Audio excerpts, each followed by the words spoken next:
Welcome back to the Rational Boomer on Upwire. Well, there's been a lot of news coming out of Georgia. We know that Fulton County District Attorney Fani Willis has been investigating Donald Trump's attempt to overturn the election in 2020 in Georgia. You'll remember the audio recording where Donald Trump says, "I just need 11,780 votes." Yeah, Donald Trump committed a crime and it was recorded. Well, Fani Willis took this investigation to a special grand jury in Fulton County. Took about 7 months. Deposed 75 witnesses. And then when she wrapped it up, there was a final report. Now, she was to take that final report to a regular grand jury to decide about indictments. But before she could do that, there was a decision to be made. Do we release the full report to the media and the public? Well, Fani Willis was against that. She thought it would be unfair to future defendants, and she was making eminent decisions anyway, meaning they were coming quickly, so it would be released in due time. Well, of course, the media jackals weren't having that. They wanted the report now, they wanted it released. So it went to a judge, and the judge did what judges do. They compromised. They're not going to release the entire report, but what they did do is they released portions of the report. The introduction, the conclusion, and in the middle, there's this interesting part. You see, the special grand jury, after listening to these 75 witnesses, they realized something, that at least one and maybe more of them lied to them. Some witnesses lied to a special grand jury. Well, that's a no-no. That's illegal. That's perjury. That's fucking jail time. Well, that's an interesting development. Clearly, there are going to be some indictments for the attempt to obstruct or overturn the election in Georgia in 2020, but it sounds like we're going to have some indictments for perjury, too. Well, who committed perjury? As I say, there's 75 witnesses. There may be one, there may be multiple witnesses that did that. But there are some witnesses of note, if you remember. Rudy Giuliani, who's already been identified as a target by Fani Willis. There's Lindsey Graham. There's Mark Meadows. They all testify. Can you imagine if we find out that one of them is the one, or all of them, lied to the special grand jury? Oh, that's going to spell some trouble. I have a feeling that there's a lot of witnesses calling their lawyer and say, "Hey, dude, we may need to talk." And I find it interesting that with all this happening, what seems to be the case is it sounds like Fani Willis is very close to issuing indictments. That's good news. But what I find troubling is, why Fani Willis? I have a feeling what Fani Willis is doing is going to light a fire under the DOJ and Merrick Garland. You know, Merrick Garland wants us to believe that no one is above the law. I say that's a fucking fairy tale. I say that's utter bullshit. And I'll prove it. A sitting president in the Oval Office can commit virtually any crime and not get indicted. Simply because there's some memo floating around the DOJ that says we can't indict sitting presidents. That said, we know from the Mueller report that Donald Trump committed at least 10 occasions of obstruction of justice, a serious crime, an indictable crime. But guess what? Donald Trump was never indicted. We know that there are people sitting in Congress now that assisted an attempted coup against this country. They helped to plan it, strategize, and fundraise for it. And guess what? Not one of those members in Congress has been indicted. In fact, they're still in their seats, still collecting their money, and still trying to undermine our democracy. No indictments.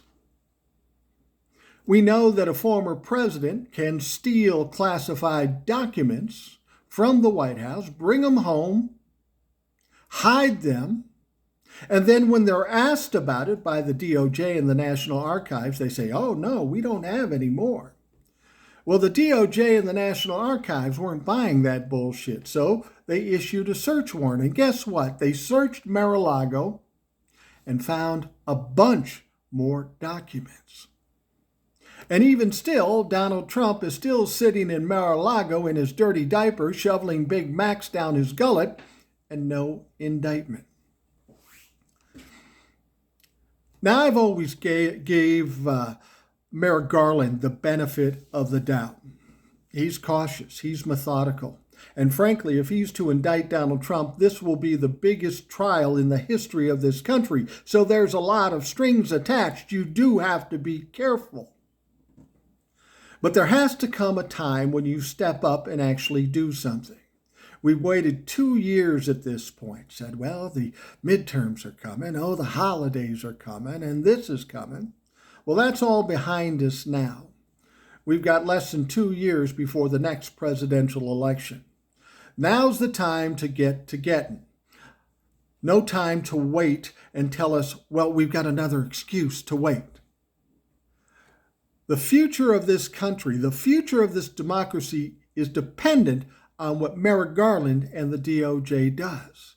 If they don't hold these people accountable for committing the most egregious crime in this country, trying to overthrow democracy, will this country survive? Will our democracy survive? That's on you, Merrick Garland, and you can be cautious and you can be methodical, but at some point you have to act. So you handed it off to Jack Smith, and Jack Smith seems like he's wrapping it up. He's speeding everything up, and that's good news. But why is Jack Smith doing all these things you should have been doing 2 years ago? So we're behind. You had to play catch up with the January 6th committee. And now you're going to get beaten to the punch by Fani Willis in Georgia. This has got to be embarrassing for the DOJ and Merrick Garland. Hopefully it lights a fire under them. I'm concerned about the DOJ, about letting things go and letting people of wealth, power, and fame off. We heard the recent story that they did a long investigation into Matt Gaetz and child sex trafficking. And we heard yesterday that they're cutting them loose. They started the investigation by interviewing and interrogating a guy by the name of Joel Greenberg, who was convicted of many crimes, could very well spend 30 or 40 years in prison. But Joel Greenberg said, look, man, I got some information about Matt Gaetz. I'll tell you about it if you cut me a deal. The DOJ says, sure, that sounds good. So they get some evidence, and when we think it's done, Joel Greenberg comes back and says, no, wait, I got more. Let's cut this down a little bit more. Let's cut my jail time. So they do it again. They delay it. And then they do it a third time. Joel Greenberg says, wait, I got more. And DOJ says, okay, great. We'll cut it down even more. So now Joel Greenberg has gone from a 30 or 40-year sentence down to 11 years. They must have got all kinds of good information from Joel Greenberg. But now they're saying, we don't know that we can charge Matt Gaetz because he's not a credible witness. Really? You just realize that now? Joel Greenberg is a slimy, lying piece of shit? You just figured that out? I guarantee you any one of us could have sat down with him for 10 minutes and decided that. And if you decided that then and cast him aside, we would understand that. But you spent 2 years cutting deals with this guy, deals that this guy is benefiting from, and you got absolutely nothing out of it, and you cut Matt Gaetz free. Well, aren't you embarrassed? Don't you seem foolish? Don't you believe that you were played by this small-time con man? How is it the DOJ can get played by a guy like this? So you'll understand why we're a little concerned about what's going to happen with Donald Trump and all the Trumplifucks and these people that tried to overthrow our country. We're a little concerned. Your track record doesn't make us feel confident. I will say this about the DOJ and Merrick Garland. At some point, they're going to have to make Donald Trump accountable, all the people around him accountable. Otherwise, it's going to cause some serious problems. They keep thinking in their heads, well, if we indict the president, it's going to cause divisiveness and maybe some other issues. Well, I tell you this, Merrick Garland, if you don't indict Donald Trump and all the people around him, there's a lot more people that are going to be upset. It's going to cause quite a backlash. And you know who's going to suffer for that? Joe Biden and the Democrats. If you go the next 2 years and none of these fucks are held accountable for trying to destroy this country, the Democrats are going to take the heat. Now, that doesn't mean that the Republicans will be voted in to the presidency in 2024. I don't think any way that happens.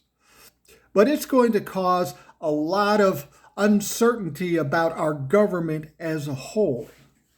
Merrick Garland, all we're asking you to do is to do what you said and do your job. You're saying nobody is above the law. So fucking prove it. Show us. Make us believe, because at this point, we aren't buying shit. The only one that seems to be doing anything aggressively toward making somebody accountable is Fani Willis down in Georgia. The DOJ playing catch-up with the January 6th committee, going to get beat to the punch by Fani Willis in Fulton County, Georgia. That is not acceptable. If that is your best work, well, Merrick, maybe you should walk away with your head in shame, and we'll get somebody else that can do it. Maybe Jack Smith himself. Make him the Attorney General. Somebody that understands that nobody truly is above the law and just doesn't lie to America, because that's what you're doing. The fact is, there are a number of people that are above the law. They're all powerful, rich, famous, whatever the fuck it is. But what you're telling us, that no one is above the law, is absolute bullshit. Unless, of course, you can prove otherwise. So we're waiting, and time is running out. Thanks for listening to The Rational Boomer on Upwire. Don't forget to hit subscribe, and we'll see you next time.